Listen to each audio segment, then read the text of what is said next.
नमस्कार, स्वागत है आपका आवाज़ अड्डा में। मैं हूं नीरज और आज बातचीत होगी स्टेट ऑफ इकोनॉमी पे कि हमारी अर्थव्यवस्था की स्थिति क्या है।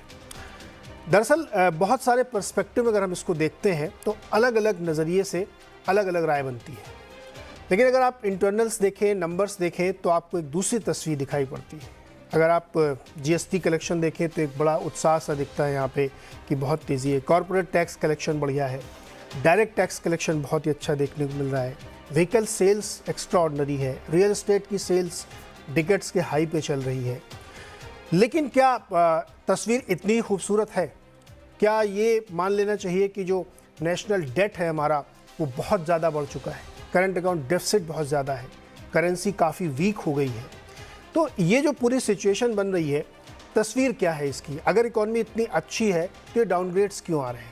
वर्ल्ड बैंक क्यों डाउनग्रेड कर रहा है? आईएमएफ ने वार्निंग दी है कि अगले 2 हफ्तों में वो डाउनग्रेड कर सकते हैं वर्ल्ड इकोनॉमी को और इंडियन इकोनॉमी को भी, और तमाम ब्रोकिंग एजेंसीज को आप देखें तो वो भी थोड़ा थोड़ा डाउनग्रेड कर रहे हैं। रादर आरबीआई को देखिए, उन्होंने भी 0.2% घटा दिया है FY23 की जीडीपी को।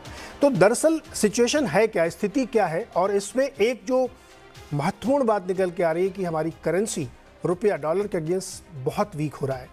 इस साल करीब 10%, 2022 की बात मैं कर रहा हूँ, कैलेंडर ईयर की, तो 10% कमज़ोर हो चुका है और लगातार हमारे फॉरेक्स में डेंट हो रहा है। मोटे तौर पर अगर आप देखें तो जब युद्ध शुरू हुआ था यूक्रेन का, उसके बाद से ऑलमोस्ट 85-86 बिलियन डॉलर्स का हमारा फॉरेक्स रिजर्व कम हुआ है।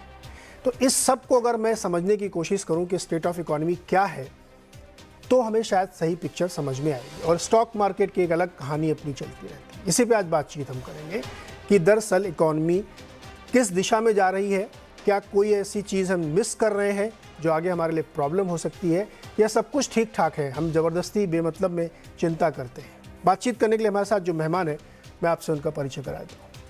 डॉक्टर निरंजन हिरनदानी हमारे साथ हैं, हिरनदानी ग्रुप के चेयरमैन हैं और रियल एस्टेट के जाने माने नाम हैं, तो एक बड़ा इंडस्ट्री पर्सपेक्टिव डॉक्टर साहब हमें देते हैं।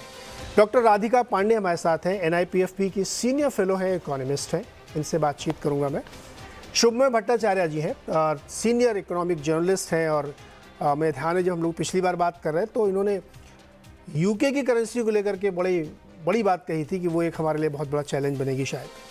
प्रकाश दीवान जी हैं, मार्केट के एक्सपर्ट हैं और हमारे साथ अक्सर जुड़ते, तो एक नया अंदाज, नए पर्सपेक्टिव में इनसे बातचीत होगी। और मेरे मित्र अनुराग सिंह अमेरिका से, जिनको मैं रोज़ सुबह जगा देता हूँ, वो जुड़ रहे हैं।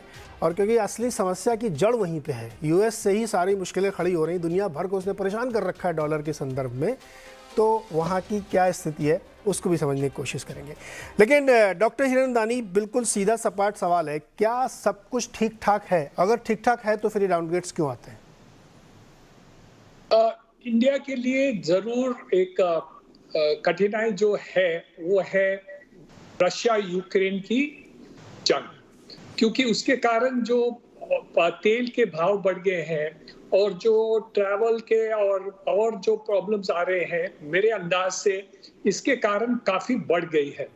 तो आज के तारीख में जो आप देखेंगे जो रिवर्सल आया है वो ये जंग के कारण बहुत ही बढ़ गया है, क्योंकि दिस इज वन कॉस्ट जो हमें अफोर्डेबल नहीं हुआ है।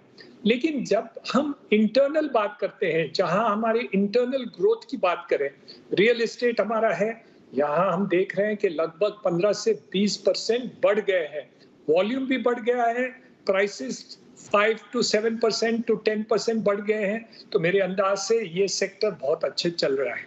और भी जितने भी सेक्टर्स अभी हैं, फिर रोड के सेक्टर्स के देखिए, ट्रांसपोर्ट के देखिए, तो वो बढ़ गया। जीएसटी के जो कलेक्शंस हैं वो भी बढ़ गए हैं, स्टेट के और इनकम टैक्स के जो कलेक्शंस हैं वो भी बढ़ गए हैं। तो ओवरऑल हम इंटरनल जितने बात करते हैं वो जरूर बढ़ गए हैं। जहां हमारी एक्सटर्नल बात होती है, एक्सपोर्ट्स की बात होती है, वहां जरूर हमें प्रॉब्लम आया। यूरोप के जो एक्सपोर्ट्स थे वो कठिनाई में हैं, और भी जितने एक्सपोर्ट स्टील्स के हम करते थे, due to duties and other issues, वहां हमारी कठिनाई आए। तो मेरे अंदाज से जो बातें चल रही है वो इंटरनल प्रॉब्लम्स के लिए नहीं है, जो एक्सटर्नल उसका इफेक्ट है वो इंडिया को लग रही है। तो ये डेफिनेटली हमें अफेक्ट क्यों है। एक बात जो मैं आरबीआई और गवर्नमेंट को अग्री नहीं करता हूं कि जो हम इंटरेस्ट रेट्स जो बढ़ा रहे हैं अभी, वो काफी ज्यादा कर दिया है। ये instead of only monetary intervention, हमें फिस्कल इंटरवेंशन हम करें, तो मेरे अंदाज से we would be in a much better situation than just increasing interest rates, क्योंकि interest rates increasing is not helping the economy now anything further. और मैं समझता हूँ कि केंद्र सरकार कुछ इंटरवेंशन करें, जैसे हमने तेल के बारे में उन्होंने किया था, एक्सपोर्ट्स में किया था, वहां हमारी इंटरवेंशन ज्यादा होनी चाहिए। और आरबीआई को बाकी के जो अब तक किया है वो ठीक है, लेकिन और ब्याज इंक्रीज नहीं करना चाहिए, ये हमारा पर्सनल मत है। और मैं समझता हूँ कि इससे ज्यादा इंक्रीज करने से देश को प्रॉब्लम ज्यादा आएगा और फायदा कम हो सकता है। हाँ, लेकिन शायद करेंसी को बचाने के लिए, रोकने के लिए मजबूरी में या कैसे भी करना चाह रहा है। डॉक्टर राधिका, क्या ये जो मूव लिए जा रहे हैं आरबीआई की तरफ से, जैसे डॉक्टर साहब कह रहे हैं कि हिरनदानी जी कह रहे हैं कि बहुत ज़्यादा ब्याज दर बढ़ाने से अब शायद उतना फ़ायदा नहीं होगा, मैं ये समझने की कोशिश आपसे करूँगा, क्या इस वक्त हमारी सबसे बड़ी प्रॉब्लम करेंसी को बचाना हो गया, जिसके लिए हम ब्याज दर भी बढ़ा रहे हैं और अपना फॉरेक्स भी खर्च कर रहे हैं? जी बिल्कुल। अभी आप देखें तो इतना ज़्यादा मॉनेटरी टाइटनिंग हो रहा है अक्रॉस द वर्ल्ड। अगर हम यूएस फेडरल रिजर्व की बात करें तो उन्होंने ऑलरेडी इस साल 300 बेसिस पॉइंट्स यानी कि 3% इंटरेस्ट बढ़ा दिया है, और जिसके कारण आगे भी उनका जो प्रोजेक्शंस है उसके अनुसार आगे भी आने वाले समय में आने वाले कुछ महीनों में वो और इंटरेस्ट रेट बढ़ाएंगे। तो जब वो और इंटरेस्ट रेट बढ़ाएंगे, आप देखें कि यूएस का जो डॉलर है या डॉलर इंडेक्स की अगर हम बात करें, वो इतना ज़्यादा बढ़ गया है क्योंकि यूएस की फेडरल रिजर्व पॉलिसी बहुत ज़्यादा टाइटनिंग की ओर जा रही है। तो इस लिहाज से अगर, और उसके कारण उसका डायरेक्ट इम्प्लीकेशन रुपी पे और जो और नॉन डॉलर करेंसीज हैं, पाउंड है, यूरो है या एशियन करेंसीज है, उसमें हमको देखने को मिलता है। अभी तक हमने देखा कि reserve bank of India currency को डिफेंड करने के लिए फॉरेन एक्सचेंज रिजर्व्स का इस्तेमाल कर रही है, इंटरवेंशन कर रही है, और इसके कारण रुपी जो है वो बहुत ज़्यादा डेप्रिशिएट नहीं हुआ। अगर हम 10% देखें तो कुछ और करेंसीज हैं जिनका डेप्रिसिएशन इससे बहुत ज़्यादा है। लेकिन आगे आने वाले समय में फॉरेन एक्सचेंज रिजर्व्स हम कितना यूज़ कर सकते हैं, ये एक सोचने वाली बात है, क्योंकि there are some indicators to assess the adequacy. तो ऑलरेडी जैसे आपने कहा कि हम लोग $85 बिलियन हम अपना यूज़ कर चुके हैं फॉर डिफेंडिंग द रुपी। तो आगे आने वाले समय में उस चीज़ पे रिविजिट करना ज़रूरी है। और जो दूसरी स्ट्रैटेजी है which is interest rate defence, interest rate के से हम करेंसी को डिफेंड कर रहे हैं, तो उस चीज़ की ओर रिजर्व बैंक ऑफ इंडिया का रुझान दिख रहा है। क्योंकि आप देखें कि 30 सितंबर को जब रिजर्व बैंक ऑफ इंडिया ने 50 बेसिस पॉइंट से इंटरेस्ट रेट हाइक किया, तो रुपया में थोड़ा सा उछाल आया, स्टॉक मार्केट में उछाल आया। तो अब नाउ ये एक मतलब different central banks are doing interest rate hikes to depend the currency, और दूसरी ओर इन्फ्लेशन को कंट्रोल करने के लिए इंटरेस्ट रेट बढ़ा रहे हैं। तो आरबीआई ये एक्नॉलेज आप देखें तो वो नहीं करेगी कि ये रुपी को डिफेंड करने के लिए है, but there is that strategy is also in mind कि रुपी को डिफेंड करने के लिए फॉरेक्स रिजर्व्स का इस्तेमाल ना करके इंटरेस्ट रेट को बढ़ाना, इस समय वो इस चीज़ पे ज़्यादा ध्यान दे रहे हैं। नहीं, तो जो डॉक्टर हिरनदानी कह रहे हैं कि आप बार बार ब्याज दर बढ़ा के उसको डिफेंड करेंगे, ये फिर आपकी इकोनॉमी को हर्ट करने लगेगी और ये बहुत ज़्यादा वर्क नहीं करेगी, क्या ये सही बात है? जी, अगर अभी आज तक की आप सिचुएशन देखें तो ऑलरेडी रिजर्व बैंक ने इंटरेस्ट रेट हाइक्स किए हैं, लेकिन अभी तक हमने क्रेडिट पे कोई एडवर्स इम्पैक्ट नहीं देखा है। अगर आप देखें तो बैंक क्रेडिट अभी भी, आपका जो लास्ट मंथ का डेटा आया है, इट शो 16% क्रेडिट ग्रोथ। तो अभी तक इंटरेस्ट रेट का कोई हमें खासा एडवर्स इम्पैक्ट इकोनॉमी पे नहीं दिखा है। तो इसलिए मेरे हिसाब से अभी इंटरेस्ट रेट हाइक होना चाहिए, बिकॉज दैट ऑल्सो गिव्स की मॉनिटरी पॉलिसी अपने तरीके से क्या कर सकती है इकोनॉमी के लिए। So as of now when सारी central bank banks interest rates को बढ़ा रही हैं to counter inflation and to defend their currency, तो इस समय मेरे हिसाब से इंटरेस्ट रेट को फ्रंट लोड करना ज़रूरी है, क्योंकि अभी भी आपका जो रियल रेट ऑफ इंटरेस्ट की हम बात करें, which is nominal interest rate minus inflation, जो हमारा रियल ब्याज दर है वो अभी भी नेगेटिव है। तो इस लिहाज से अभी इंटरेस्ट रेट को बढ़ाने का स्कोप है। जहां तक फिस्कल पॉलिसी की बात है, वो एक पैरेलल पॉलिसी इंटरवेंशन है जो साथ साथ चलेगा, जो चल रहा है। जैसे एक्साइज ड्यूटी कट्स किए गए, गरीब Kalyan Yojana, free food grain scheme को एक्सटेंड किया गया, इंपोर्ट ड्यूटीज़ को स्लैश किया गया। तो फिस्कल पॉलिसी इंटरवेंशंस हो रहे हैं, लेकिन वहाँ भी फिर आपका पॉलिसी ट्रेड ऑफ ये आता है कि आप कितना ज़्यादा स्पेंड कर सकते हैं, क्योंकि फिर आपका फिस्कल डेफिसिट पे इम्पैक्ट होगा। और अगर आपके फिस्कल डेफिसिट जो आपका टारगेट है 6.4% ऑफ जीडीपी, उससे बहुत ज़्यादा डिविएट हो जाता है, तो आपका डेट टू जीडीपी बढ़ेगा, क्रेडिट रेटिंग एजेंसीज आपको डाउनग्रेड, इकोनॉमी को डाउनग्रेड करेंगी, जिससे कि और ज़्यादा एफपीआई आउटफ्लोज होगा, कॉस्ट ऑफ बोरोइंग, जो सरकार का जो डेट है उसकी बोरोइंग्स और बढ़ेंगी।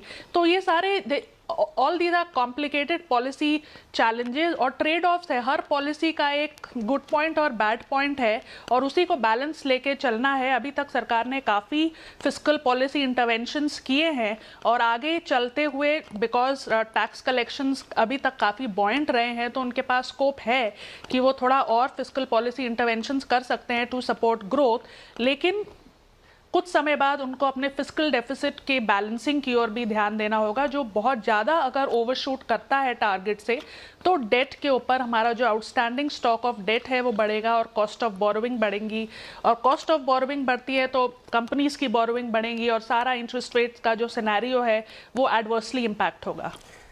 डॉक्टर हिरनदानी, क्या आप लोगों को अब high rate of interest pinch कर रहा है, इसलिए आपको लगता है कि अब ये बढ़ाना यहाँ से फिर खतरे घंटी हो जाएगा? नीरज जी, देखिए, एक तो आपको ग्रोथ बढ़ाना है। हाँ। ब्याज की मार तो लगेगी, आज नहीं लगेगी, कल लगने वाली है।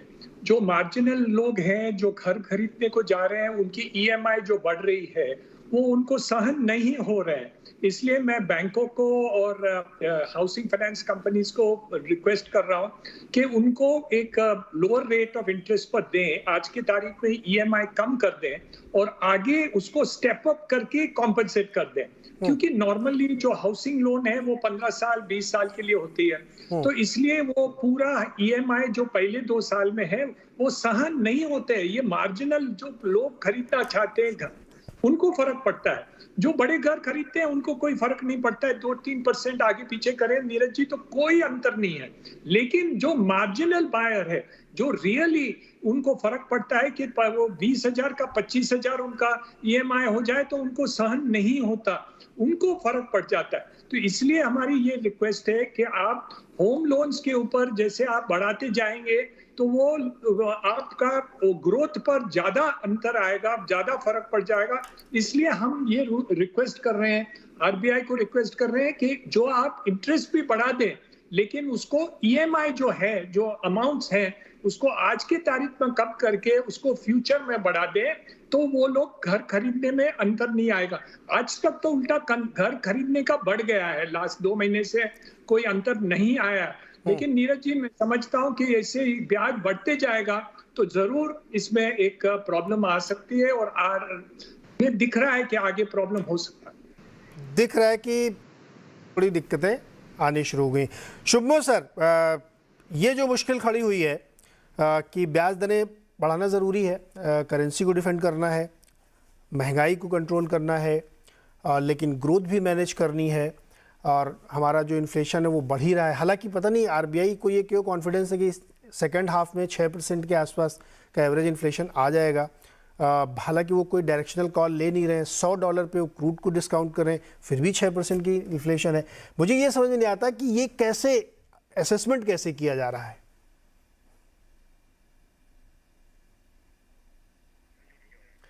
नीरज जी, इसका जो असेसमेंट आरबीआई कर रहे हैं वो इस पर कि अभी स्टेडी स्टेट नहीं, दीज आर लाइक इतने सारे, डॉक्टर राजेंद्र पांडे जो बता रहे थे कि इतने सारे चीजें दुनिया में मूव कर रहे हैं कि इस वक्त में जैसे कहते हैं बेस्ट एफर्ट बेसिस पे ही आरबीआई अपनी पोजीशन ले रहे हैं।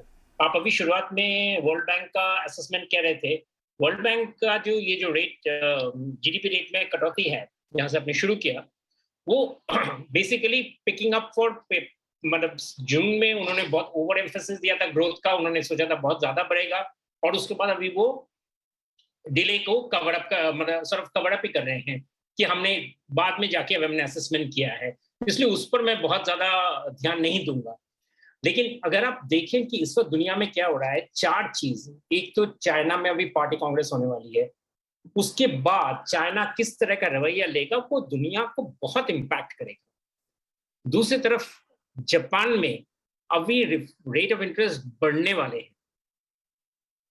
तीसरी तरफ आपने कुछ दिनों पे डिस्कस किया था क्रेडिट स्विस का अभी जो क्राइसिस है वो किस तरह का शेप लेगा। इतना बड़ा एक बैंक में क्राइसिस डेवलप्ड मार्केट में, फ्रैंकली इसका अंदाजा करना अभी इस वक्त बहुत मुश्किल है कि क्या हमने सिर्फ देखा है या अभी देखना, अभी रियल पिक्चर अभी बाकी है।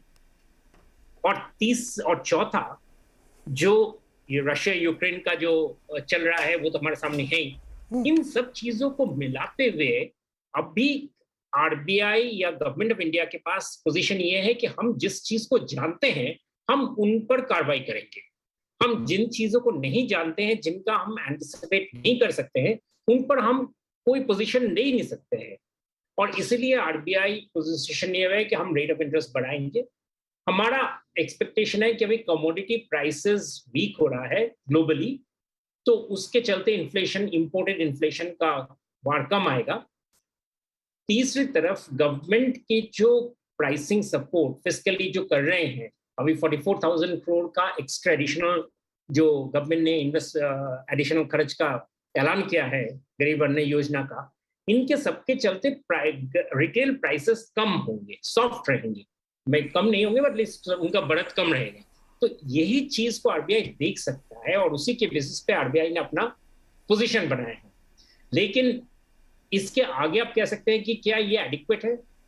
ये एडिक्वेसी कहना इस वक्त आरबीआई के किसी भी ग्लोबल बैंक के लिए कहना बहुत मुश्किल है, इम्पॉसिबल, क्योंकि इतने सारे मूविंग पार्ट्स ग्लोबल इकोनॉमी में कभी नहीं आए थे। इसीलिए जो हम सिर्फ आरबीआई और फाइनेंस मिनिस्ट्री का हम सिर्फ ये कह सकते हैं कि उनका जो स्टेप्स है वो कैलिब्रेटेड स्टेप्स है कि वो धीरे धीरे जहां तक जिस चीज को देख सकते हैं सिर्फ उन्हीं चीजों में वो मूव कर रहे हैं। उनसे आगे एक्सेसिव रिस्क लेना, जैसा भी हिरानंदन जी बोल रहे थे कि फाइनेंशियल फिस्कल और स्टिमुलस दिया जाना, ये काफी खतरनाक होगा, क्योंकि हमें पता ही नहीं है कि कहां से फ्रेश रिस्क वर्ल्ड इकोनॉमी के लिए आएगा। और इंडिया में पर कैपिटा इनकम कम होने की वजह से लोगों का एबिलिटी कम रहता है। हम पिछले बार के शिफ्ट रिकवरी की बात कर रहे थे कि जहां पर लग्जरी गुड्स का दाम, ये डिमांड बढ़ रहा है, वहां पे ऐसे रोजमर्रा का चीज जो है उनके डिमांड में कम हो रही है। इस हालत में गवर्नमेंट के लिए ये कहना कि हम एक जिसे कहते हैं फिस्कल एडवेंचर लेंगे, वो कतई पॉसिबल नहीं है एंड जरूरत बिल्कुल ही नहीं। इसीलिए जो अभी हमारे हाथ में है वही उन्हीं चीजों को लेकर चलना था। मैं आपका खासकर नजर इस पर अटेंशन दिलवाऊंगा कि अभी फिर से हम कह रहे हैं कि हमारा कंडीशन वीक है। मैं ये कहूंगा कि बाहर में कंडीशन और भी ज्यादा बिगड़ता जा रहा है। अभी कुछ ही दिनों पहले यूरोप ने ESG इन्वेस्टमेंट्स का एक नॉर्म लाए जी, जिसके चलते ग्लोबल मार्केट्स में फिर से एडिशनल नर्वसनेस शुरू हो गया है। आप देखेंगे कि बहुत सारे ऐसे स्टेप्स लिए जाने हैं ग्लोबली और थैंकफुली इंडिया में नहीं लिए जा रहे हैं, जिसके चलते एक दैट कॉन्फिडेंस इंडियन इकोनॉमी के ऊपर बढ़ रहा है। वो कोई जिसे कहते हैं अजूबा नहीं है। इंडिया में कोई भी स्टेप्स ऐसे नहीं हुए हैं पास्ट 2 साल में जिनको हम कह सकते हैं कि ये अनयूजुअल या जो रिस्क इम्प्लीकेशन को बढ़ा देते हैं। जी नीरज जी। जी प्रकाश दीवान सर, अभी जितने हमारे इकोनॉमिस्ट और इंडस्ट्रियलिस्ट ये बातें कर रहे हैं, बाजार को इससे कोई फ़र्क नहीं है ना। बाजार को एक अलग दिशा में चल रहा है। वो आप लोग लॉजिक देते हैं वो बहुत लिक्विडिटी, बहुत पैसा है इसलिए वो चल रहा है, लेकिन कहीं ना कहीं तो रियल प्रॉब्लम वो दिखती है। फिर अभी अर्निंग शुरू होगी तो उसमें पता चलेगा। आप कैट का नंबर देखिए, केवल अप्रैल जून में ही 2.8% ऑफ GDP है। ट्रेड डिफिसिट आप देखिए मैक्सिमम हो चुका है, हमारा नेशनल डेट बहुत ज़्यादा हो चुका है। क्या हम सिर्फ एक कंपैरेटिव स्टडी करते हैं कि यूके में बहुत बुरी समस्या है इसलिए हमारी कम है, यूएस बहुत बुरी हालत में हो सकता है इसलिए हम कम है, वहाँ तो इन्फ्लेशन इतना ज़्यादा है इसलिए हम अपने आप को थोड़ा सा शील्ड करने की कोशिश करते हैं कि नहीं हमारी इतनी बड़ी समस्या नहीं है, जबकि हमारी भी बहुत बड़ी समस्या खड़ी है सामने और हम उसको या तो इग्नोर कर रहे हैं या आंख बंद कर रहे हैं। नीरज भाई, बहुत बहुत इंटरेस्टिंग सवाल आपने उठाया है। देखिए, एक चीज कहना चाहूंगा कि जो निवेशक हमारे मार्केट में है, जो आम निवेशक है, मैं इंस्टीट्यूशनल इन्वेस्टर्स की बात नहीं कर रहा जो फंड मैनेजर कैटेगरी में है, बट जो आम निवेशक है वो इकोनॉमिस्ट नहीं है। वो समझता है कि उसको कौन सा सेक्टर पसंद आता है और उसको उस सेक्टर में कौन सी कंपनीज प्रॉमिसिंग लगती है और उस हिसाब से वो अपना पैसा उसमें लगाते हैं। तो ये जो सारी जो आपने जो समीकरण किया कि जो चीजें, जो पैरामीटर्स, इकोनॉमिक इंडिकेटर्स जो कठिनाई जता रहे हैं या झलक जिसमें दिख रही है, ये बिल्कुल सही है। और अगर उसका असर कंपनीज के परफॉर्मेंस पे पड़ेगा, ब्याज के दर बढ़ने से या डिमांड कॉम्प्रेशन की वजह से या जो भी कारण आते हैं, वो जब अर्निंग्स पे नजर उसका असर जब दिखेगा आपको, तो मार्केट डेफिनेटली उसको अपने उसमें लेगा कॉन्टेक्स्ट में। मतलब ये नहीं है कि मार्केट उसको इग्नोर कर सकता है, जिसको हम अंग्रेजी में कहते हैं markets are a slave to earnings. और ये जो आज जो परिस्थिति हमारे यहाँ मार्केट में, इसमें कंपैरेटिव की वजह से नहीं है। कंपैरेटिव तो एफआईज के लिए एक नजरिया हो सकता है कि भाई कोई और मार्केट से अच्छा हिंदुस्तान का मार्केट है, कि यहाँ आज भी ग्रोथ है, घटा के भी आईएमएफ के अनुमान जो लग रहे हैं उसमें भी फिर भी आपको जीडीपी बाकी देशों से अच्छी दिख रही है। सो ये जो चीजें हैं, ये अनुमान, ये कंपैरेटिव वाली चीज तो उनके लिए है। हमारे लिए क्या मायने रखती है कि हम जिन सेक्टर्स में, जिन कंपनीज में इन्वेस्ट कर रहे हैं उसमें ग्रोथ है क्या, उसमें इन्फ्लेशन से ज्यादा ग्रोथ है क्या।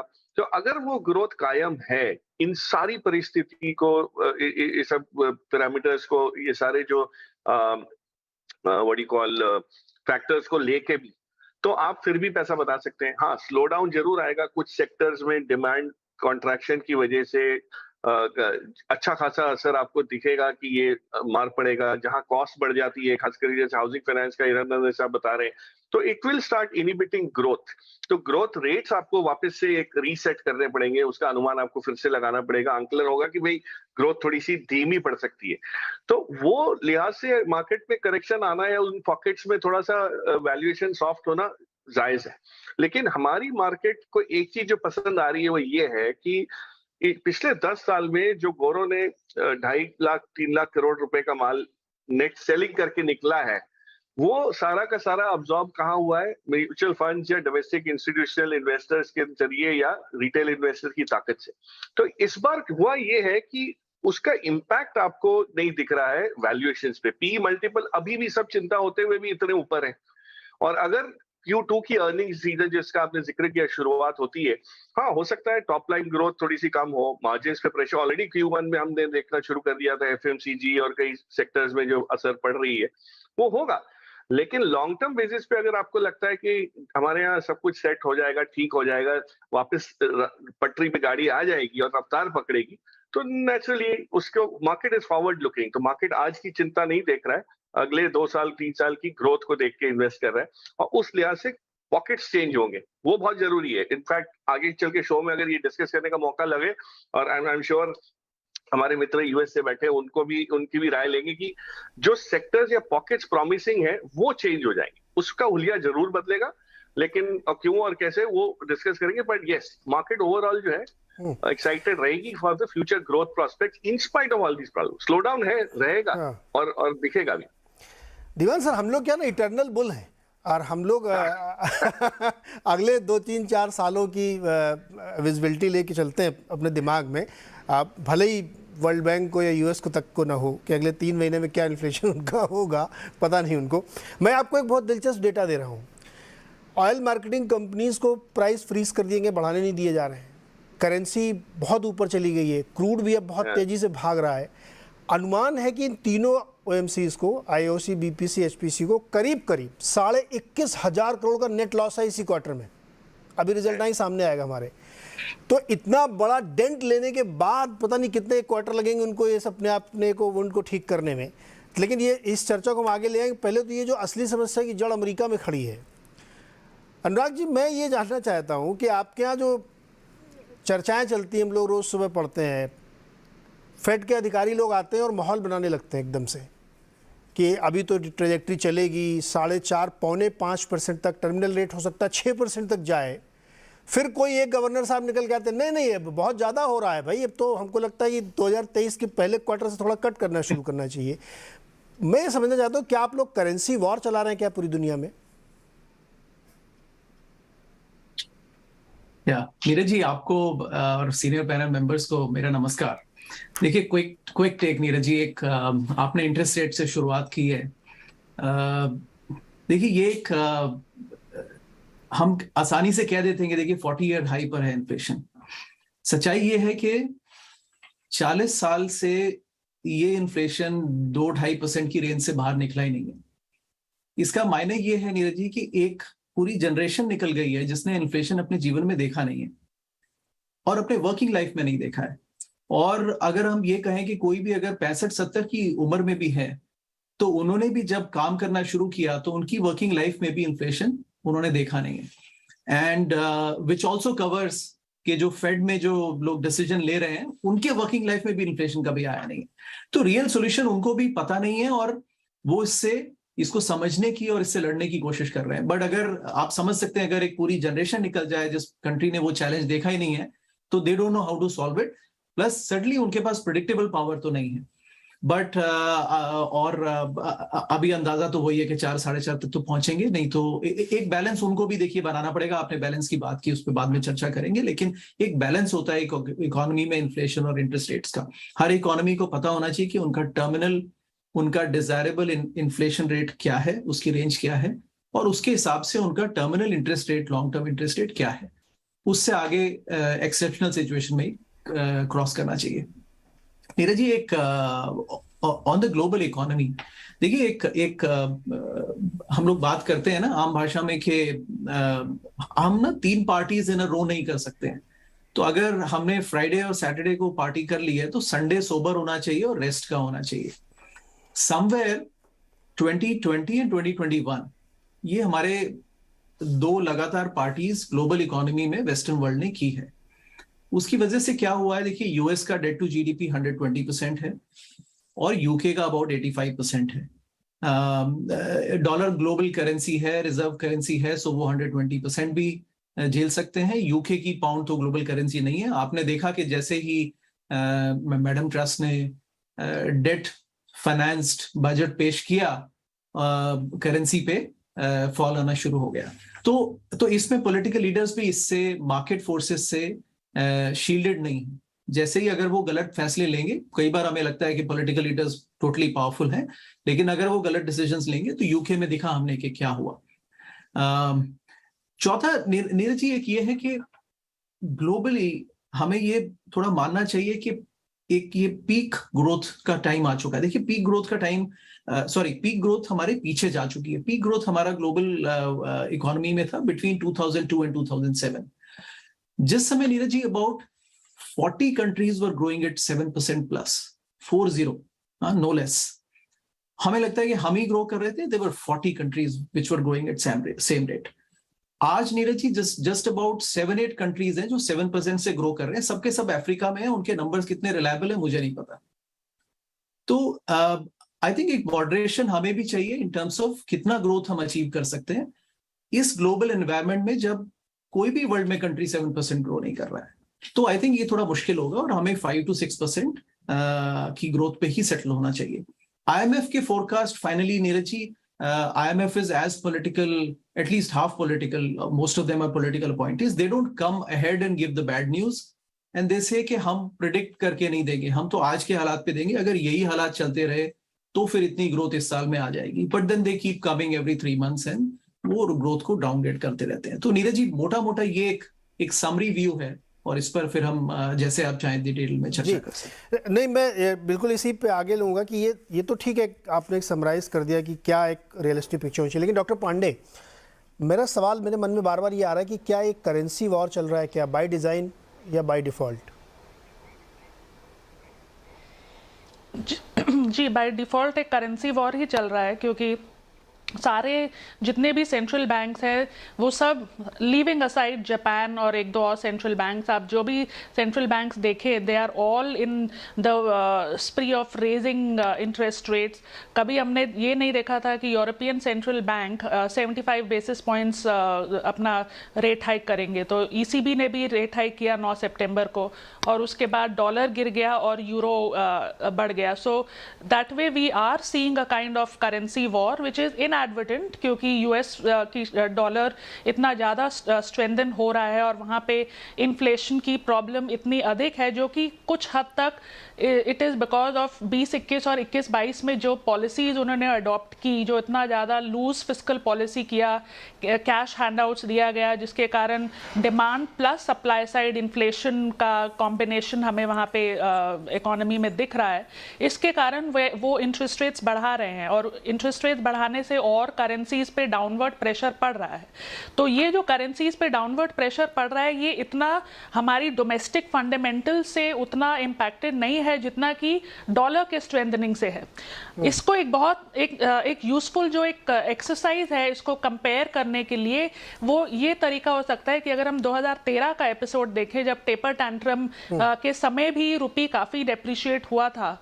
उस समय जो रुपी डेप्रिशिएट हुआ था वो डोमेस्टिक कारणों से हुआ था, क्योंकि उस समय India was in the fragile 5, और उस समय हमारा फिस्कल डेफिसिट, हमारा करंट अकाउंट डेफिसिट, जितने भी हमारे मैक्रो फंडामेंटल्स हैं वो सारे बिगड़े हुए थे। और उस समय जब बेन बर्नांकी, जो उस समय के फेडरल रिजर्व गवर्नर थे, उन्होंने सिर्फ इंडिकेशन दिया था कि वो बॉन्ड बाइंग को थोड़ा थोड़ा कम करने लगेंगे, और रुपी पे इतना ज़्यादा इम्पैक्ट पड़ गया था बिकॉज हम लोग बहुत वल्नरेबल थे। लेकिन इस बारी की स्थिति अलग है। इस बारी जो रुपी डेप्रिशिएट हो रहा है, that is more due to dollar strengthening rather than because of its own domestic factors। तो उस लिहाज से जब everything is being driven by what is happening in the US, what is the direction of US monetary policy, तो एक inadvertent तरीके से हम देख ही रहे हैं कि एक इंटरेस्ट रेट वॉर चल रहा है कि 50 बेसिस पॉइंट बढ़ाया जाए या 35 बेसिस पॉइंट बढ़ाया जाए या 75 बेसिस पॉइंट बढ़ाया जाए, लेकिन एक इंटरेस्ट रेट का वो हाइक, एक ग्लोबल मॉनेटरी टाइटनिंग पूरे अक्रॉस द ग्लोब हम देख रहे हैं। और उसी का कारण है कि वर्ल्ड बैंक ने जो ग्रोथ प्रोजेक्शन रिवाइज किया है, क्योंकि सूनर और लेटर जब आप इतना ज़्यादा मॉनेटरी टाइटनिंग करेंगे तो अभी नहीं तो मीडियम टर्म में हमारी ग्रोथ पे इम्पैक्ट होगा। लेकिन ये सब कॉस्ट है, ये सब रीज़न है because of the US hiking its rates to inadvertent level, क्योंकि वहाँ पे जो इन्फ्लेशन है वो पॉलिसी इंड्यूस्ड इतना ज़्यादा 8% 9% बढ़ा हुआ है, और उनका टारगेट 2% है। हमारा टारगेट आप देखें 2 से 6% के बीच में है, और हमारा 7 सवा 7 है। तो ये सब चीज़ें बहुत मैटर करती हैं पॉलिसीज़ को डिटर्मिन करने के लिए कि उनका टारगेट क्या है और उनका एक्चुअल इन्फ्लेशन क्या है, और इसलिए उनका इंटरेस्ट रेट मैग्नीट्यूड इतना ज़्यादा उनको हाइक करना पड़ रहा है अभी भी, और अगले साल भी दे आर नॉट श्योर कि वो बंद करेंगे हाइक करना या थोड़ा और बढ़ाएंगे, और उसका इम्पैक्ट सब करेंसीज पे पड़ रहा है। और इसके कारण monetary policy of other countries are being driven by the direction of US monetary policy. बिल्कुल आउट ऑफ द कॉन्टेक्स्ट कई लोगों ने ये बात कही कि इतनी टाइटनिंग न करें, जैसे अंकटाड ये कह रहा था, उसको का क्या लोकस सस्टेन टाइम मुझे नहीं पता कि उसको ये कहने की क्या ज़रूरत थी। तो इसलिए मन में कई बार ये कॉन्स्पिरेसी थ्योरीज आती हैं, क्योंकि गोल्ड की पहले बैकिंग थी, फिर पेट्रो डॉलर की बैकिंग थी। इस समय आपकी करेंसी की सर कोई बैकिंग नहीं है अनुराग जी, और ये जो वॉर चल रहा है ना, ये बहुत ही खतरनाक मोड़ पे। इसलिए मैंने ये सवाल पूछा था कि ये क्या है, करेंसी वॉर है जो कि यूक्रेन के हाइंडसाइड में चल रहा है। लेकिन हम इसको दोबारा आएंगे। हिरंदानी सर, आपसे एक सवाल है। आप कह रहे थे कि अब यहाँ से ब्याज दरें अगर बढ़ेंगी तो हिट करेंगी, लेकिन आपकी इंडस्ट्री से जुड़ी हुई बहुत सारी इंडस्ट्रीज़ हैं, सीमेंट है, स्टील है, सब में सॉफ्टनिंग आई है, और उसके बाद से एक नॉर्मलाइजेशन का प्रोसेस यहाँ पर देखने को मिला, और एक डिसेंट डिमांड भी है। सीमेंट के प्राइसेस भी थोड़े थोड़े फर्म अप होना शुरू हुए हैं। क्या आपको लगता है कि सरकार की ओर से कुछ फिस्कल मेजर्स लिए जाने चाहिए जिससे कि और ज़्यादा पुश मिले? या मैं इस सवाल इसलिए पूछा क्योंकि आपको कहीं ना कहीं अंदर से खतरा लग रहा है, कुछ कि डर हो सकता है कि कुछ ब्लैक स्वान टाइप पे दिख रहा है क्या आपको, जो हो सकता है पता नहीं कहाँ से आ जाए? सर अनम्यूट करिए सर अपने को प्लीज। मुझे डर नहीं है, ब्लैक स्वॉन की इवेंट का कोई डर नहीं है, क्योंकि इंटरनल जो स्ट्रेंथ है आज की तारीख में वो पहले कभी नहीं था, तो वो तो दिक्कत नहीं दिखती है। लेकिन एक बात सही है कि ये ब्याज का और ज्यादा बढ़ाने से एक आप नेगेटिव जो आज के तारीख में आपने बताया कि जैसे आईएमएफ ने कम कर दिया इसका ग्रोथ पोटेंशियल वगैरह वगैरह, वो सब पोटेंशियल अब और भी ज्यादा कम हो सकता है ये ब्याज बढ़ाने से। So instead of creating a growth story, जो हमें करना चाहिए वो एम्प्लॉयमेंट को और भी बढ़ाना चाहिए और भी इसको एक तेजी के रफ्तार से चलनी चाहिए। मेरे अंदाज से अभी ब्याज और बढ़ाने से इस सब क्षेत्र में आपको नेगेटिव और भी दिख सकती है। तो आज की तारीख में जो इंडिया की रफ्तार सबसे आगे है, if you see even 7% is very good percentage in world record में देखा जाए तो दूसरे के कंपैरिजन से देखा जाए तो I feel that further increase in interest rate will compromise that situation। इसलिए और आप मॉनेटरी इंटरवेंशन और ज्यादा करने से it is better to do fiscal intervention, और वो इमीडिएट इफेक्ट ला सकती है। That can improve the speed of internal growth, it can improve the speed of employment, और जो भी टारगेट्स हम कर रहे हैं वो हम पहुंच सकते हैं। लेकिन जो अब तक किया था वो रिजर्व बैंक सही किया था, क्योंकि हमें फॉरेन एक्सचेंज वगैरह के लिए हमको एक बेस लाने की आवश्यकता थी। लेकिन और करने में कुछ खतरनाक भी मुझे दिख रहा है, डेंजर जोन आ रहा है, जहां आरबीआई को ये सोचना चाहिए कि और इंक्रीज करने से जो नेगेटिव फैक्टर्स है will overcome the positive factors by increasing interest rates. ये एक बैलेंसिंग मैकेनिज्म की आवश्यकता है। यस, ये एक बैलेंस बनाने की ज़रूरत है। और इस बार की क्रेडिट पॉलिसी की जो कमेंट्री आप लोगों ने सुनी होगी, मैंने भी सुनी, बहुत ज़्यादा उसमें आगे के लिए कोई चीज़ डायरेक्शन था नहीं। जैसे लगा था कि बस आज के लिए मैंने बोल दिया, कल देखेंगे कल क्या होगा, इस तरीके के सेंस वहाँ से मिल रहे थे, क्योंकि बहुत सारी चीज़ें आपस में कॉन्ट्राडिक्टरी भी थी उस पॉलिसी में जिस तरीके से असेसमेंट रखे। एक छोटा सा ब्रेक लेते हैं, ब्रेक से लौट के तुरंत आगे इस चर्चा को आगे। स्वागत है एक बार फिर से आपका आवाज़ अड्डा में, और आज बातचीत हो रही है इकॉनमी की, और तरह तरह के अननोन फियर्स की हम लोग चर्चा कर रहे हैं, नोन फियर्स की, मैक्रो इकोनॉमिक इंडिकेटर्स को हम लोग एनालाइज करने की कोशिश कर रहे हैं कि असली पिक्चर क्या है, क्या कोई बहुत बड़ी गड़बड़ की आशंका है, या बागों में बहार है, सब कुछ ठीक ठाक है, कोई दिक्कत नहीं है, सब बढ़िया चल रहा है, मार्केट भी वैसे इंडिकेशन दे रहा है। तो हमारे साथ जो मेहमान हैं उनसे हम चर्चा कर रहे थे। शुभमन सर, आप कई सारे ऐसी बातें छोड़ देते हैं जो बाद में हम सोचते रहते हैं कि ये उसको कैसे डिकोड किया जाए। आपने ऐसे ऐसे पॉइंट्स रखे हैं जो मुश्किल के लिए खड़ा करते हैं। मुझे ये बताइए कि आपका सबसे बड़ा डर क्या है? करेंसी है, क्रूड है, या डेट है बहुत ज़्यादा, या एम्प्लॉयमेंट नहीं जनरेट हो रहा उस तरीके से, आईटी कंपनीज अब अपॉइंटमेंट फ्रीज कर रही हैं, क्या है डर आपका? मुझे इस वक्त भारतीय अर्थव्यवस्था में इमीडिएटली अंदर से आने वाला कोई इंटरनल क्राइसिस नजर नहीं आ रहा है। क्राइसिस जो है वो सारे सामने हैं, जिनका आपने अभी लिस्ट दिया, महंगाई, अनएम्प्लॉयमेंट, करंट अकाउंट डेफिसिट का बढ़ना, ये सारे नोन डेविल्स हैं। अननोन डेविल्स जैसे हमारे पिछले बार एक बार हुआ था IL&FS का, ये उसके पहले 2012-13 में हमारा जो सडनली फॉरेन एक्सचेंज क्राइसिस का आया था, इन सब चीजों का इस बारी बहुत टटोलने के बाद भी उस तरह का रिस्क नहीं आ रहा है। लेकिन रिस्क आएगा कि भारतीय इकोनॉमी एक्सपोर्ट इंपोर्ट के बजाय के, अगर हम तुलना करें कि इन वर्ल्ड इकोनॉमी से कितना इंटीग्रेटेड है, वो अगर हम देखें तो वो एक्चुअली पिछले बारी हम करीब कुछ सालों पहले हम 40% ऑफ द जीडीपी था, वो कम होकर अभी 33% ऑफ द जीडीपी है। यानी कि हम इन वर्ल्ड इकोनॉमी से थोड़ा कम जुड़े हैं अगर एक्सपोर्ट इंपोर्ट के हिसाब से देखें। लेकिन अगर हम कैपिटल फ्लोज की बात करें, और capital flows across the world में जो जिस तरह से चल रहा है, वो एक खतरा मैं नहीं कहूंगा, बट वो इरेगुलर टाइप चीज बन जाएगी। यानी कि वो किन चीजों से जुड़ के आ रहा है।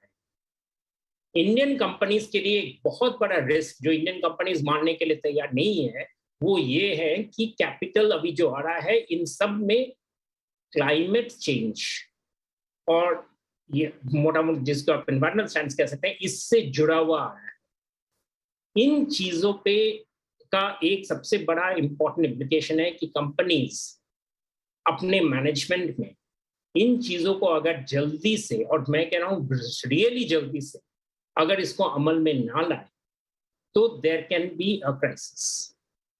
बहुत सारे कंपनीज ऐसे हैं जिनका शेयर होल्डिंग काफी एफपीआईज में है, एंड एफपीआईज के लिए ये डिफिकल्टी बहुत बढ़ रहा है कि वो क्यों इन्वेस्ट करने ऐसे कंपनी में जिन कंपनियों का एनवायरमेंटल रिपोर्टिंग स्टैंडर्ड्स एडिक्वेट नहीं है।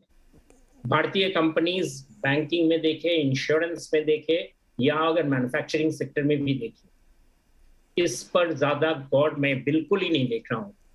जब बातें होती है, जैसे आज भी बातें हो रही थी इंटरेस्ट रेट की, लेकिन इस चीज के ऊपर बिल्कुल डिबेट नहीं हो रहा है, और ये खतरा हमारे सामने बहुत जोर से आ रहा है। और एक बार अगर ये होना शुरू हो जाए, Indian companies are not adequately geared to handle climate emergencies, उनका इसके ऊपर रवैया ठीक है। Suman sir, very major thing. आपने जो पॉइंट रखा ना ESG कंप्लायंस वाला, ये बहुत इंपॉर्टेंट है। इस पे इंडियन सिनेरियो में बिल्कुल चर्चा नहीं होती है, बात बिल्कुल सही है। और अभी इसको एकदम लोग लाइटली ले रहे हैं, अलग अलग इश्यूज़ पे बात होती है, लेकिन बहुत सारे ग्लोबल फंड हैं जो ESG कंप्लायंस कंपनी में ही पैसे लगाएंगे, उनके शेयर होल्डर्स का प्रेशर है। तो अगर ये बहुत ज़्यादा तूल पकड़ेगा तो वाकई बहुत दिक्कत हो जाएगी। इस पर हम लोग किसी दिन अलग से एक आवाज़ अड्डा करेंगे कि ESG compliance is getting to big challenge for India and whole economy. लेकिन दीवान सर, वापस आते हैं अपने एजेंडे पे। प्राइवेट इन्वेस्टमेंट नहीं हो रहा है सर, हम लोग गवर्नमेंट एक्सपेंडिचर पे भरोसे पे हैं। एक दूसरा, एक केवल रेफरेंस के लिए बता रहा हूँ, अनुराग आप ध्यान दीजिएगा, सारे दुनिया में सब जगह अपनी अपनी कंपनीज को बढ़ावा देने के लिए, जैसे भारत में PLI स्कीम चलाई गई, खूब पैसे बांटे गए, चिप कंपनीज को प्रमोट करने के लिए बहुत पैसे दिए गए। अमेरिका ने भी वहाँ बिलियंस ऑफ डॉलर दिलाए चिप कंपनीज के लिए, कानून पास करके दे दिया। हमको ऐसा लगता है कि शायद हम ये सब काम करके चाइना का सब्स्टिट्यूट कर लेंगे, वियतनाम का सब्स्टिट्यूट कर लेंगे, लेकिन जो बड़ी बड़ी कंट्रीज़ हैं उन्होंने हमसे ज़्यादा 10-10 गुना ज़्यादा कर रखा है। चिंता, डर है इस बात का कि हमको सिर्फ इस मुगालते में कि हमारी PLI स्कीम कमाल कर देगी। नीरज भाई देखिए, इसको देखने के दो तरीके हैं। एक तो आप ये देखिए एब्सोल्यूट टर्म्स में, ये आप जो कह रहे हैं कि भाई ये एडिक्वेट है कि नहीं, कि इसकी मात्रा बड़ी है कि नहीं, कि उससे कोई फर्क पड़ता है कि नहीं हमारे इंडस्ट्रीज को, हमारे सेक्टर्स को। और दूसरा ये देखिए इंक्रीमेंटल बेसिस पे कि भाई पहले हम कहाँ पे थे, आज ये हाल हमारा है कि जितना हम लोग एक्सपोर्ट ओरिएंटेशन बढ़ाने की कोशिश कर रहे हैं, और खास करके 2-3 एरियाज ऐसे हैं जहाँ पे हम लोग ने इंपोर्ट सब्स्टिट्यूशन और एक्सपोर्ट ओरिएंटेशन दोनों को बढ़ावा दिया है।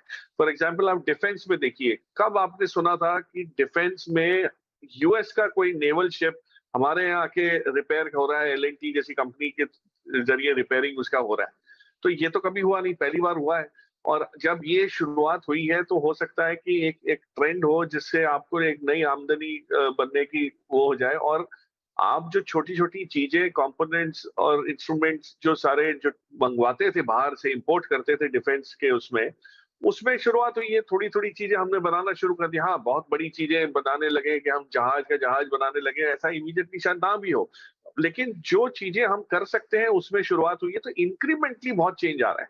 और अगर आप कोई कैपिटल गुड्स वाली कंपनी से बात करें जो और मजे की बात तो ये है नीरज भाई कि ये सारी कंपनीज जो अच्छी जो है, जो क्लास ए कंपनीज जो है, वो सारी सब्सिडरीज फॉरेन कंपनीज की है, चाहे वो ABB हो, कमिंस हो।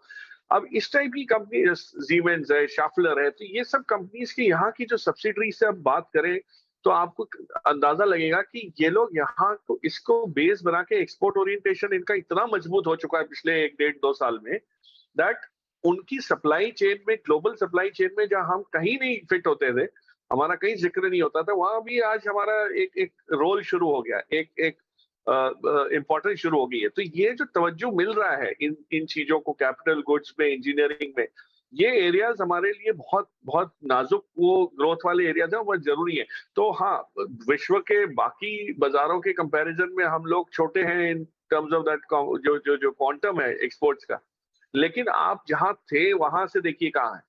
और अगर हमारी जो सबसे बड़ी, हमारा जो पलड़ा भारी कहाँ है, हमारा SME की ताकत है हमारी, ठीक है, जो अनऑर्गेनाइज हुआ करती थी, डीमोनेटाइजेशन GST के बाद वहां पे बहुत काफी मजबूत उससे एक ऑर्गेनाइजेशनल वो आपको एलिमेंट दिखा है। अगर ये वाली जो सेगमेंट में परकुलेट होना शुरू जिस दिन करेगा, तो हिंदुस्तान का हुलिया बदल जाएगा। आपके पड़ोस में रहने वाला बंदा भी जो छोटी फैक्ट्री चलाता है कहीं जहांगीरपुरी में, दिल्ली में बैठ के या कहीं नारायणा में बैठ के, वो भी कुछ ना कुछ कंपोनेंट ऐसा बनाने लगेगा जो कहीं ग्लोबल वैल्यू चेन में पार्टिसिपेट करता है। तो उसके लिए क्वालिटी इंप्रूवमेंट, स्किल डेवलपमेंट, कई चीजें मतलब आएंगी। ये नहीं मैं कह रहा कि ये बहुत जल्दी हो जाएगा, लेकिन दिशा सही है। और ये जो पीएलआई स्कीम है, ये ट्रिगर है। इसने किया है कि सबको एक एक एक एक हिम्मत दे दी कि भाई ये बढ़ावा दे दिया कि ये चीज आप बनाइए, आपको इसमें एटलीस्ट इंसेंटिवाइजेशन मिल रहा है। तो एक आपको मार्जिन अश्योरेंस या रेवेन्यू ग्रोथ अश्योरेंस मिलना शुरू हो जाता है। इनफैक्ट पीएलआई स्कीम में जो कंपनीज हैं उनको अगर आप बात करेंगे, जो बड़ी बड़ी कंपनी जो जैसे डिक्सन विक्सन जो बना के भेज रही है, वो भी बताएंगे कि मार्जिन में कोई फर्क नहीं पड़ता, क्योंकि सामने वाले को ही पता है आपको इंसेंटिव मिल रहा है, तो वो भी निचोड़ लेता है। लेकिन आपका पार्टिसिपेशन शुरू हो गया है। तो कहीं ना कहीं ये केमिकल्स में, ऑटो एंसिलरी में, इंजीनियरिंग में, डिफेंस में, हम जिन जिन क्षेत्रों में पहल कर रहे हैं, मुझे लगता है कहीं ना कहीं आपको इसका असर आपको लॉन्ग टर्म बेसिस पे जरूर दिखेगा। और जैसे आपने कहा, हम लोग तो बुलिश ही रहते हैं, तो सेक्टर चेंज हो रहे हैं, ढूंढ रहे हैं हम लोग इंट्रा सेक्टर जो चेंजेस है उसके तरफ बढ़ावा उसी तरफ है, झुकाव उसी तरफ है। लेकिन नए नए सेक्टर्स डेफिनेटली पार्टिसिपेट करेंगे उस हिसाब से।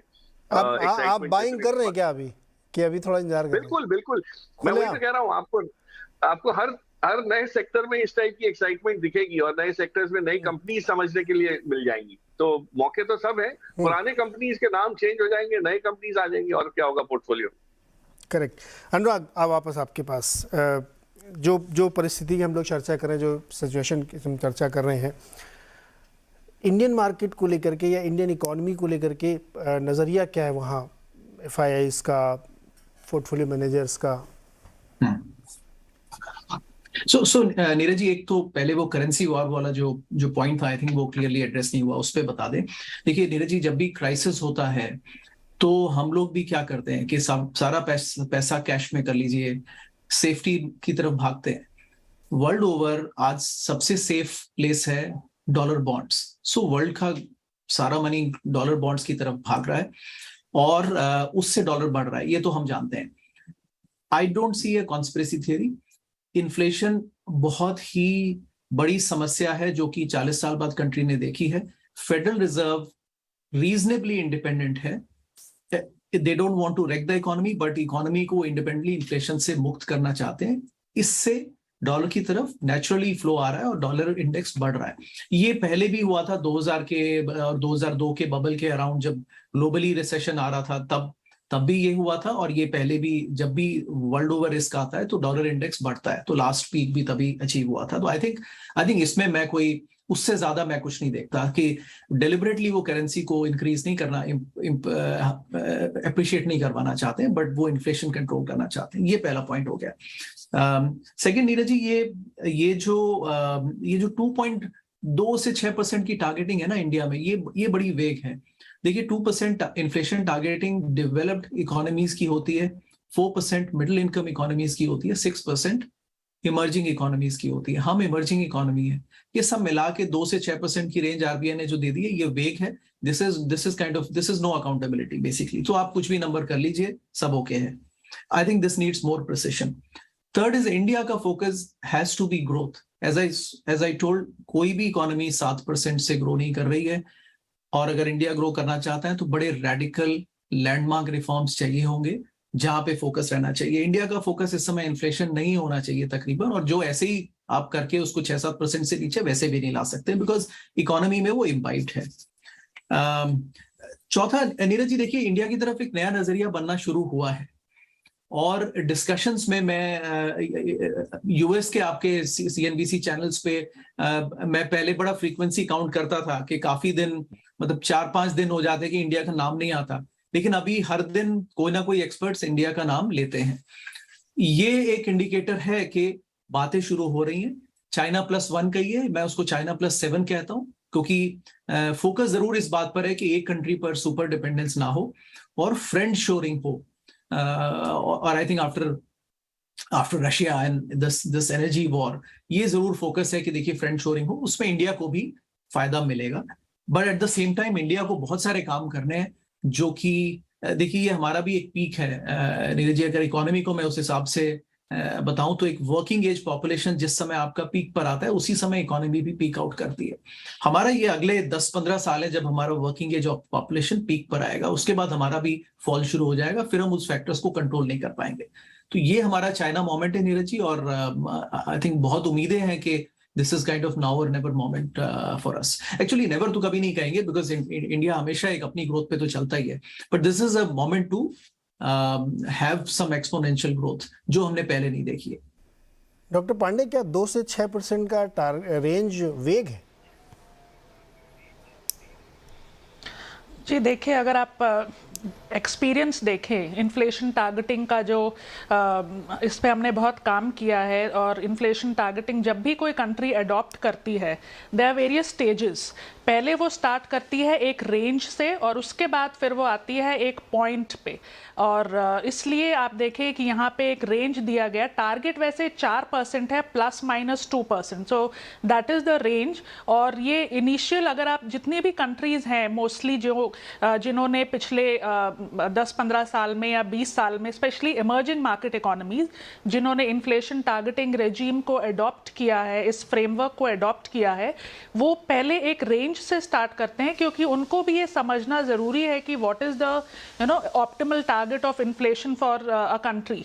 सब कंट्रीज़ का जो टारगेट है, एक ऑप्टिमल टारगेट है, वो सब कंट्रीज़ का अलग अलग होता है depending on state of the economy. एक एडवांस्ड इकोनॉमी का ऑप्टिमल इन्फ्लेशन टारगेट कुछ और होगा, एक डेवलपिंग इकोनॉमी का कुछ और होगा, इमर्जिंग इकोनॉमी का कुछ और होगा। फूड का प्रोपोर्शन कितना है हमारे बास्केट में, उस पर भी निर्भर करता है। तो मैं इसको वेग नहीं कहूँगी, लेकिन इनिशियल स्टेजेस में जितने भी कंट्रीज जब इन्फ्लेशन टारगेटिंग को अडॉप्ट करते हैं, वो नॉर्मली एक रेंज से स्टार्ट करते हैं, और फिर धीरे धीरे या तो उस रेंज को नैरो करते हैं, जैसे अभी हमारा आप देखें 4 +-2% है। हो सकता है, क्योंकि आप अगर हमारा लीगल फ्रेमवर्क को देखें तो उसमें यह है कि हर 5 साल बाद we have to review the target. तो हमारे जो लीगल फ्रेमवर्क है उसमें ये फ्लेक्सिबिलिटी डाली गई है। इट्स नॉट कि ये टारगेट हमेशा 2 से 6% रहने वाला है। आगे चल के 2016 में हमने इस टारगेट को अडॉप्ट किया था, और 2021 में ये माना गया कि अभी यही टारगेट ठीक है।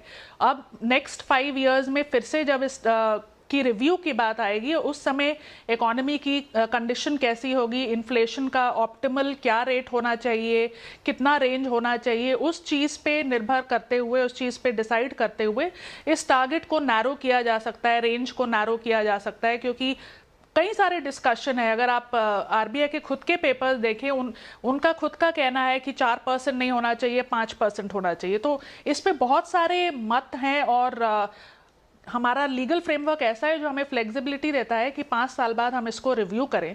लेकिन इनिशियली जब हम हमारा पहले आप देखें 2021 से पहले हमारा कोई टारगेट नहीं, पहले जब नहीं था, रिजर्व बैंक ऑफ इंडिया को देखती थी, पहले जब ये नहीं था तो हम दूसरे तरीके से इकोनॉमी को असेस करते थे, लेकिन बाद में फिर टारगेटिंग का एक चक्कर ले आए, और हम उसके बीच में अपनी ग्रोइंग इकोनॉमी में ये टारगेट में उलझ के रह गए हैं। अब हम दिन भर इसी चक्कर लगाते हैं कि उसको मैनेज करना है, उसको मैनेज करना है, राइट?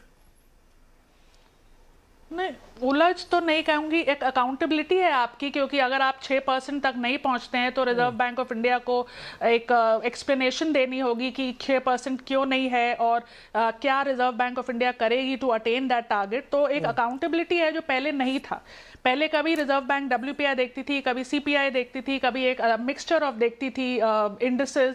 सो अब एक टारगेट है, एक हेडलाइन इंडेक्स है जिसपे बात होती है, दूसरे टारगेट्स पे भी बात होती है, लेकिन एक टारगेट है, एक अकाउंटेबिलिटी है।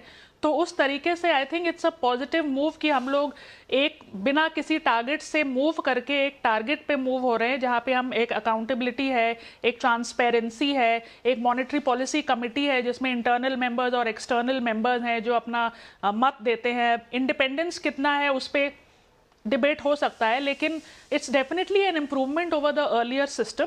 और आगे चलते हुए आई थिंक अगर हम पैंडेमिक की बात को छोड़ दे तो उससे पहले तक इन्फ्लेशन हमारा 2016 से लेके पैंडेमिक से पहले तक कंट्रोल में था, और उसके बाद वी स्टार्टेड सीइंग प्रॉब्लम। तो इन्फ्लेशन एक्सपेक्टेशंस को एंकर करने के लिए बहुत ज़रूरी है that we have a target, और उस टारगेट को हम आगे चलते हुए और रिफाइन करें, इस चीज़ की ज़रूरत है।